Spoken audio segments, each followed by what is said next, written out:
Hi, everyone.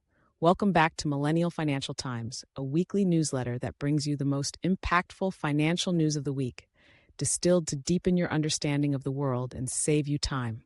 Today, we show you the 4 best ways to invest. 1. If you're new to investing, index funds are a solid choice. They offer diversification by tracking a market index, making them a low-risk option to get started. Plus, fees are generally low. 2. Exchange-traded funds ETFs are another great option for beginners. Like index funds, they provide diversification, but with the added benefit of being traded like stocks. It's flexibility with low fees. 3.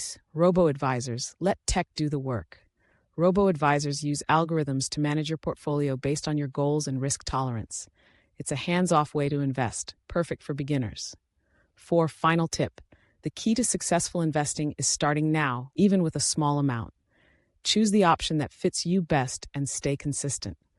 Your future self will thank you. You've got this. Thanks for watching. Check out millennialfinancialtimes.com for answers to all your pressing financial questions.